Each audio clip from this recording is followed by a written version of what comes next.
Alors voilà, on va parler de la création de motifs dans Photoshop. Donc vous allez devoir remettre à zéro Photoshop pour être certain que chacun d'entre vous ait un Photoshop avec les réglages d'usine. Ce sera beaucoup plus simple. Donc il y a une solution, c'est d'enfoncer certaines touches au clavier, les mêmes touches que quand on démarre Illustrator. CTRL ALT majuscule sur le PC, Command ALT majuscule sur le Mac. Mais on va faire autrement. Vous allez lancer Photoshop comme ça et on va faire autrement pour remettre à zéro ses préférences. Enfin, on va utiliser une fonctionnalité pour remettre à zéro les préférences de Photoshop qui n'existe pas dans les anciennes versions de Photoshop avant 2018. Je ne pense pas que ça existait.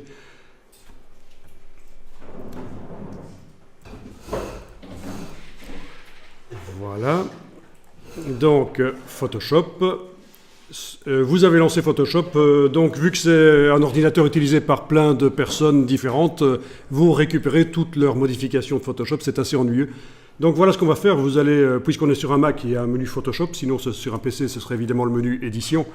Et vous allez dans le menu Photoshop Préférences, Général. Et alors ici, vous devriez trouver un bouton qui s'appelle Réinitialiser les préférences à la fermeture. Ben, il suffit de cliquer dessus. Voilà, il y a un petit message, oui, je veux vraiment réinitialiser les préférences à la fermeture de Photoshop, c'est-à-dire le remettre à zéro comme il était la première fois que je l'ai utilisé. Je quitte Photoshop, je le relance et normalement, on a tous le même Photoshop.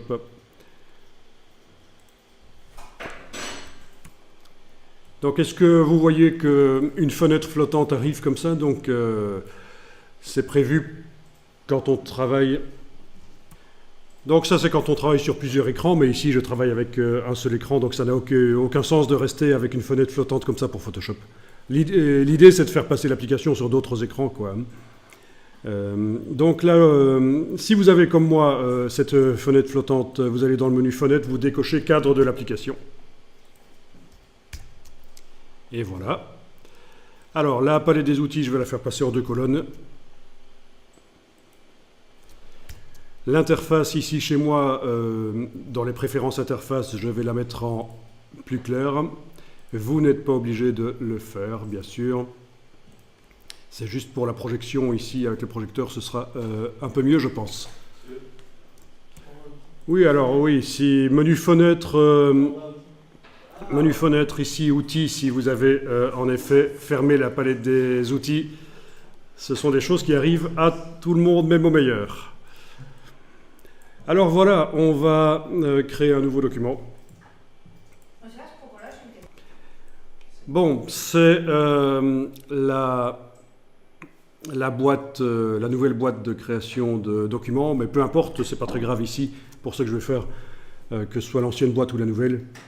Non, je dis ça parce que dans les préférences, on peut demander que ce soit l'ancienne boîte de création de nouveaux documents qui apparaisse plutôt que cette nouvelle boîte. En tout cas, ici, dans la boîte de création de nouveaux documents, vous allez passer en mesure pixels. C'est juste la manière dont on va définir les dimensions d'image en pixels, en fait. Voilà. Vous allez faire un document qui va être assez... Ah oui, on va faire un document, on va commencer par un document, par exemple, de 2000 pixels sur 2000. Voilà, 2000 pixels sur 2000. Ça va être un document avec combien de pixels à l'intérieur, donc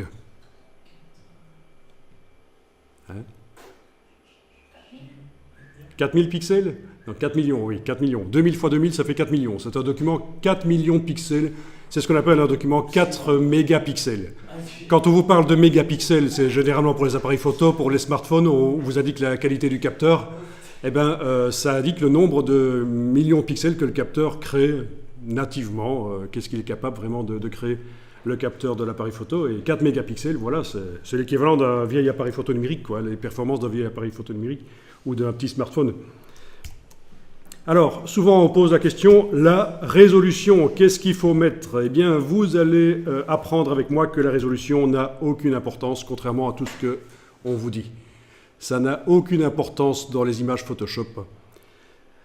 Ce qui compte dans les images Photoshop, c'est ceci. Le nombre de pixels en largeur et en hauteur, le nombre de pixels total, 4 millions ici, c'est ce qu'on appelle la définition. La définition de l'image, à quel point elle est précise, le nombre de pixels. Et la résolution, c'est une notion qui n'intervient que quand on imprime. Et quand on imprime, on va en fait passer par InDesign et c'est là que tout va se passer. Au niveau de la résolution, c'est là qu'on va s'en occuper. Et en plus, attention, pour l'instant, c'est la résolution par centimètre. En général, on parle de résolution par pouce. Donc, c'est même pas réglé comme il faut ici. Mais peu importe, puisque de toute façon, ça n'a aucune importance. Qu'est-ce qui est indiqué ici? Ça n'a aucune importance quand on travaille dans Photoshop. Et ça, c'est parfois perturbant parce que ceux qui ont fait l'enseignement secondaire en infographie, on leur a dit vous faites un A4 format 3, format A4, 300 pixels par pouce de résolution, super important. Mais en fait, voilà, on ne réfléchit pas toujours comme ça. Alors on y va, on va créer ça. Donc voilà le document. Vous pouvez passer plein écran avec la touche F sur le clavier si vous voulez, comme ça avec la barre d'espacement on peut le bouger comme on veut.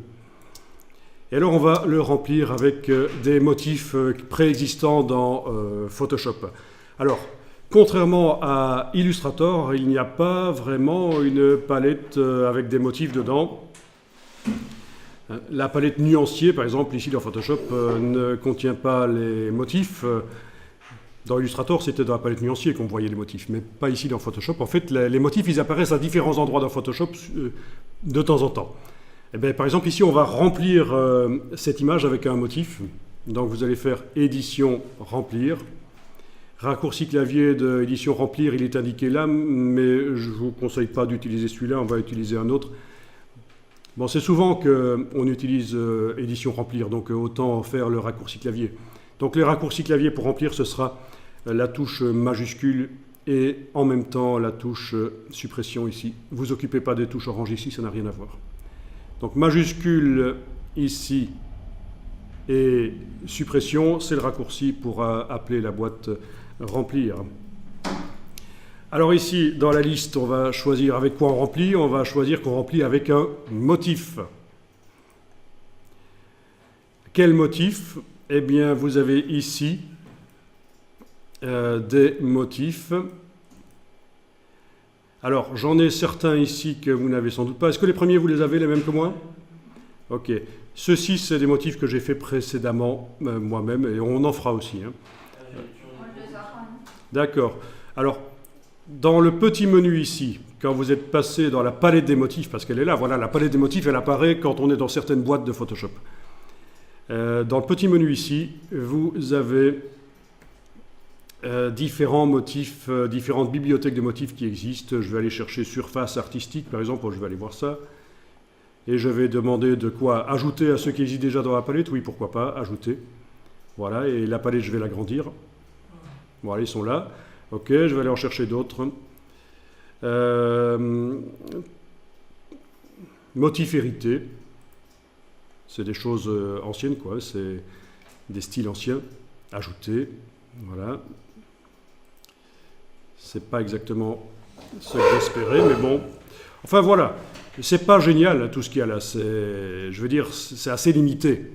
Des motifs, vous en avez des millions sur Internet qu'il est possible d'aller chercher et de charger dans Photoshop et gratuitement. Ils sont disponibles gratuitement. Si vous voulez, on ira voir comment faire et ça se fera par le menu charger les motifs. Il faudra aller chercher un fichier qui est dans un format particulier,